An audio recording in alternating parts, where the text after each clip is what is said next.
तो चलिए सभी को फिर से जय हिंद। तो फिर से हम आपके लिए लेके आए हैं अग्निवीर के लिए साइंस का क्वेश्चन और एक कतई जहर प्रश्न है जो कहीं ना कहीं 17 अप्रैल को आपको देखने को मिलेगा। कोई ना कोई शिफ्ट में सब प्रश्न आपको देखने को मिल जाएगा, ये मेरा एकदम निश्चित आपको इंश्योर कर रहे हैं। तो आप आज का प्रश्न सभी साइंस का प्रश्न को करके जाइए। तो आज का मेरा जो पहला प्रश्न है आपको स्क्रीन पे दिखाई देता है, ध्यान से देखिए क्या कह रहा है आपका।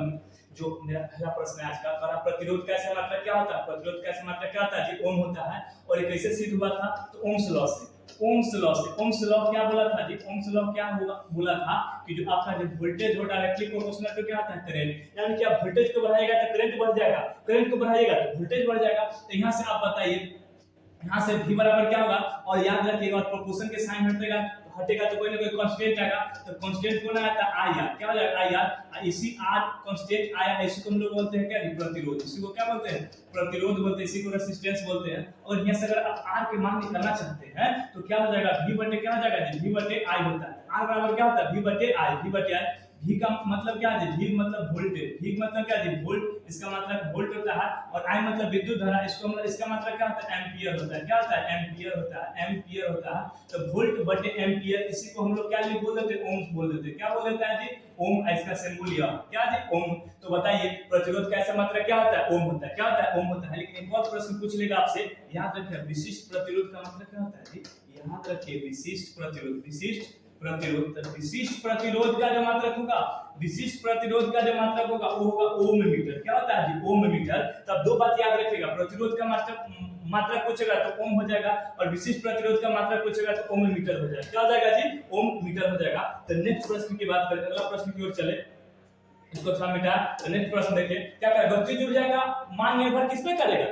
तो आप फार्मूला ना पढ़े हैं कि गतिज ऊर्जा काइनेटिक एनर्जी, आप याद रखिए कि गतिज ऊर्जा काइनेटिक एनर्जी क्या होता है, फार्मूला के बराबर। तो के बराबर होता है 1/2 mv²। 1 क्या होता है जी, mv²। तो बताइए इसमें क्या दो चीज कौन कौन है, तो मास और वेलोसिटी, मतलब द्रव्यमान और वेग। तो द्रव्यमान और वेग पर निर्भर करता है क्या जी, तो गतिज ऊर्जा। अब याद रखिए आपसे पूछेगा कि वेलोसिटी को दुगुना कर देंगे, वेग को दुगुना करेंगे तो काइनेटिक एनर्जी, गतिज ऊर्जा कितना था, 4 गुना। काइनेटिक एनर्जी कितना, 4 गुना। क्यों, तो आपको पता होगा कि जो के है गतिज ऊर्जा डायरेक्टली प्रोपोर्शनल टू वेग के क्या था, समानुपाती होता है वेग के स्क्वायर का। और यही काइनेटिक एनर्जी समानुपाती होता है किसका जी, मास का। तो बताइए अगर वेग को दुगुना कीजिएगा तो 2 का स्क्वायर कितना हो जाएगा, 4 हो जाएगा। वेग के 3 गुना तो काइनेटिक एनर्जी 9 गुना। वेग के 3 गुना तो काइनेटिक एनर्जी 9 गुना। वेग को 4 गुना तो काइनेटिक एनर्जी 16 गुना। अब याद रखिए, लेकिन क्या है, मास को 2 गुना तो काइनेटिक एनर्जी 2 गुना, मास को 3 गुना तो काइनेटिक एनर्जी भी 3 गुना, काइनेटिक एनर्जी भी 3 गुना। तो इस सब फैक्ट को आप याद रखिएगा। नेक्स्ट प्रश्न की बात करें, अगला प्रश्न की ओर चले। तो कह रहा है गुरुत्वाकर्षण का नियम किसके द्वारा प्रतिपादित किया गया भाई। तो आपको पता है कि गुरुत्वाकर्षण के नियम कौन दिया था, तो न्यूटन दिया था। और न्यूटन गुरुत्वाकर्षण के नियम देते वक्त क्या बोला था, जो फोर्स रहता है दो पिंड अगर m1 और m2 मास के दो पिंड अगर कितने दूरी पर जी, तो r दूरी पर स्थित है। दोनों कितने दूरी पर है, r दूरी पर स्थित है। तो ये जो फोर्स होगा वो इनवर्सली डायरेक्टली प्रोपोर्शनल टू क्या हो जाएगा, m1 m2। और यही जो फोर्स होगा, ये फोर्स वो इनवर्सली प्रोपोर्शनल टू क्या हो जाएगा, तो दूरी के स्क्वायर का। अगर यहाँ से दोनों फार्मूला को अगर हम जोड़ के देखें तो f बराबर क्या आ जाता है, कांस्टेंट हटेगा तो g आएगा, m1 बटे क्या हो जाएगा, m2 m1 into m1 और m2। और नीचे क्या आ जाएगा, तो नीचे आ जाएगा, आप ध्यान से देखिए नीचे g बराबर हो जाएगा m1 और m2। और नीचे क्या हो जाएगा, तो नीचे हो जाएगा r²। नीचे क्या हो जाएगा, r²। आप देखिए यहाँ से अगर g के मान निकालेगा, क्या निकालेगा, g के मान। तो ये g बराबर क्या निकलेगा, g बराबर निकलेगा f into r²। ऊपर हो जाएगा और नीचे हो जाएगा क्या जी, m1 into m2। और इसी g को हम लोग कहते हैं सार्वत्रिक गुरुत्वाकर्षण नियतांक। इसी g को हम लोग क्या बोलते हैं, तो सार्वत्रिक गुरुत्वाकर्षण नियतांक। इसी को तो बोलते हैं सार्वत्रिक गुरुत्वाकर्षण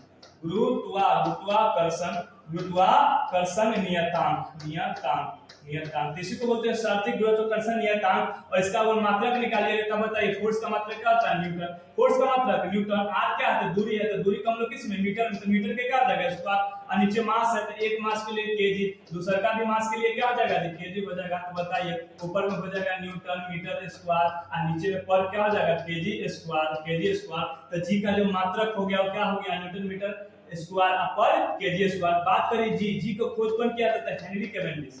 जी के मान को कौन दिया था जी, Henry Cavendish. Cavendish Henry Cavendish के द्वारा जी के मान की खोज किया गया था। और जी का मान का याद रखिएगा 6.67 गुने 10 के पावर -11। इसका मात्रक लगा दीजिए न्यूटन मीटर स्क्वायर पर केजी स्क्वायर। तो इतना फैक्ट आप याद रखिएगा, इतना फैक्ट आप जी से याद रखिएगा। तो जी के मान होता है 6.67 गुने 10 के पावर -11 न्यूटन मीटर पर केजी स्क्वायर। और जी के मान कौन दिया था? जी हेनरी कैवेंडिश के द्वारा खोजा गया था और इसका मात्रक होता है न्यूटन मीटर पर केजी स्क्वायर। तो आप बात करें ऑप्शन में, तो ऑप्शन में देखिएगा जो न्यूटन याद रखिएगा, न्यूटन के बाद क्या है? आइंस्टीन। तो आइंस्टीन भी कुछ लॉ दिया था सापेक्षता का सिद्धांत। सापेक्षता का सिद्धांत कौन दिया था? तो आइंस्टीन दिया था। ऑप्शन में एक और चीज है, ध्यान से देखिएगा, ऑप्शन में एक और चीज है चार्ल्स डार्विन। इनका जो सिद्धांत था शॉर्टकट में लिख देते हैं। इनका सिद्धांत क्या था? Natural selection. ये अपना सिद्धांत क्या दिए थे? नेचुरल सिलेक्शन मिटाते हैं, लिख देते हैं। जो डार्विन है, डार्विन साहब कौन सा सिद्धांत दिए थे? तो आप पढ़े होंगे इनका सिद्धांत, नेचुरल सिलेक्शन के सिद्धांत, नेचुरल सिलेक्शन के सिद्धांत, नेचुरल सिलेक्शन का सिद्धांत कौन दिए थे? तो चार्ल्स डार्विन, मतलब प्राकृतिक चयन का सिद्धांत, प्राकृतिक चयन का सिद्धांत किनका था? तो चार्ल्स डार्विन। इनका एक बहुत फेमस पुस्तक है, बार एग्जाम में पूछता है। इनका पुस्तक के नाम रखिएगा origin of species, origin of origin of species इनका पुस्तक है, तो चार्ल्स डार्विन का।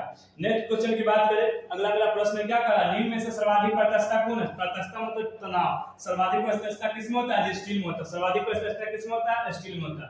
अगला क्वेश्चन, और हवा में ध्वनि का वेग होता है, तो ऑप्शन के अकॉर्डिंग चले तो कितना? 330 मीटर पर सेकंड। लेकिन याद रखिएगा वायु में जो ध्वनि का वेग को आपसे पूछ ले, ध्वनि का वेग, वायु में अगर ध्वनि का चाल यानी वेग पूछे तो होता है 332 मीटर पर सेकंड, 332 मीटर पर सेकंड। ध्वनि से क्या क्या प्रश्न पूछेगा आपके एग्जाम में, याद रखिएगा। ध्वनि लिख देते हैं। पहला कि ध्वनि कैसी तरंग है? तो अनुदैर्ध्य। ध्वनि अनुदैर्ध्य तरंग होती है। ध्वनि कैसी तरंग होती है? जी अनुदैर्ध्य तरंग के उदाहरण है। प्रकाश होता है, याद रखिएगा, प्रकाश होता है अनुप्रस्थ, जबकि ध्वनि होता है अनुदैर्ध्य तरंग। अब क्या पूछेगा? दे देगा, देखिए ध्यान से देखिए, 0 हर्ट्ज से 20 हर्ट्ज तक के ध्वनि को, 0 हर्ट्ज से 20 हर्ट्ज तक के ध्वनि को हम लोग क्या कहते हैं? अश्रव ध्वनि कहते हैं।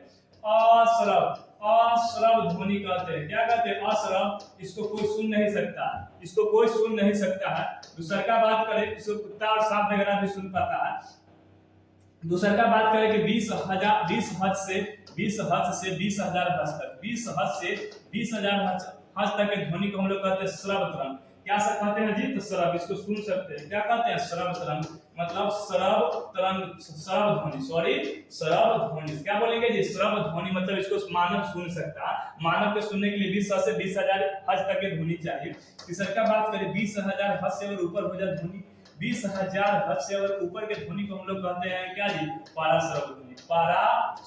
क्या कहते हैं जी? पाराश्रव ध्वनि बोलते हैं। क्या कहते हैं? पाराश्रव ध्वनि। और इसको कुत्ता बिना चमगादड़ सुन पाता है। किसको सुन पाता है? चमगादड़ इसको सुनता है। और ध्वनि से क्या पूछेगा कि ध्वनि का सर्वाधिक चाल, ध्वनि का चाल सबसे अधिक किसमें होता है? तो ध्वनि के जो चाल सबसे अधिक होता है, याद रखिएगा, सबसे अधिक होता है ठोस में, तब होता है द्रव में। क्या होता है? क्या द्रव में। तब होता है गैस में। तब होता है किसमें? गैस में होता है। इतना फैक्ट आप ध्वनि से याद रखिएगा। अगला क्वेश्चन की बात करें, अगला क्वेश्चन आपका क्या कह रहा है कि हर्ट्ज की इकाई है, तो हर्ट्ज आवृत्ति का इकाई है। तो आप पढ़े होंगे जो आवृत्ति होता है, आवृत्ति को हम क्या लिख सकते हैं? तो आवृत्ति को लिख सकते हैं 1/समय। 1/समय मतलब 1/टाइम। तो बताइए 1 और सेकंड की मात्रा 1 और सेकंड की मात्रा क्या होता है? सेकंड होता है। ऊपर भेजेंगे तो सेकंड इनवर्स हो जाएगा। सेकंड क्या हो जाएगा? इनवर्स हो जाएगा। इसी को हम लोग क्या बोलते हैं? इसी को तो हर्ट्ज बोला जाता है। इसी को क्या बोला जाता है? हर्ट्ज बोला जाता है। तो आवृत्ति के मात्रा क्या होता है? सेकंड इनवर्स या हर्ट्ज क्या हो जाता है जी? हर्ट्ज हो जाता है। याद रखें। विद्युत धारा की बात करें तो एम्पियर। विद्युत धारा का ऐसे मात्रा क्या होता है? एम्पियर होता है। क्या होता है? एम्पियर। दबाव के बारे में बताते हैं। बल बटे क्षेत्रफल, बल बटे क्या है? न्यूटन पर मीटर स्क्वायर क्या होता है? तो दबाव का होता है। विद्युत धारा का एम्पियर होता है। चलिए नेक्स्ट क्वेश्चन की बात करें। अगला है कि ग्रहों के गति के खोज किसने की थी? ग्रहों के गति के नियम की खोज कौन दिया था? जी केपलर दिया था। कौन दिया था? केपलर। और सभी ग्रह इलिप्टिकल शेप पर राउंड करता है। कौन सा शेप? एलिप्टिकल शेप पर राउंड करता है। बात करें आइंस्टीन के बारे में बता दिए, सापेक्षता का सिद्धांत दिए थे। ध्वनि के माप की यूनिट क्या है? तो ध्वनि को मापा जाता है डेसिबल में। ध्वनि को किसमें मापा जाता है? डेसिबल में मापा जाता है। ये सब फैक्ट याद रखिएगा। अगला है 1 किलोवाट घंटा बराबर क्या हो जाता है? ऑप्शन के अकॉर्डिंग चलिए तो इसका आंसर क्या हो जाएगा? सी हो जाएगा। क्या हो जाएगा? सी हो जाएगा। 36 × 10 के पावर माइनस 10 के पावर 5 जूल हो जाएगा। और एक उड़ते हुए जेट में टट होती है। जब जेट उड़ता है तो दोनों होता है, गतिज ऊर्जा के साथ साथ स्थितिज ऊर्जा। गतिज ऊर्जा के साथ साथ क्या जी? स्थितिज ऊर्जा। ये सब याद रखिएगा।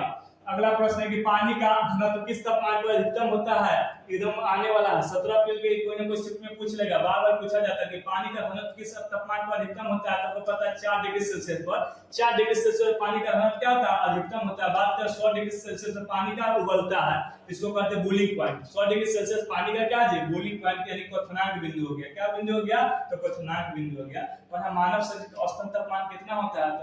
देखिए सेल्सियस में पूछ रहा है, तो मानव शरीर का औसतन तापमान होता है सेल्सियस में 36.9 डिग्री सेल्सियस। देखिए याद रखिए पहला चीज कि अगर सेल्सियस से पूछे तो 36.9 डिग्री सेल्सियस तो होता ही है, लेकिन अगर फारेनहाइट में पूछे तो 98.6 फारेनहाइट, 98.6 फारेनहाइट, और केल्विन में पूछे तो 310 केल्विन होता है, 310 केल्विन होता है। तो इसमें से कुछ भी पूछेगा तो आप आसानी से आंसर बता पाइएगा। तो फिर से हम नेक्स्ट वीडियो में मिलते हैं और उम्मीद करते हैं कि सभी प्रश्न को आप आसानी से उत्तर दिए होंगे और सब प्रश्न को आप बारीकी से समझे होंगे। तो मेरा आज का सेशन यही समाप्त होता है। धन्यवाद।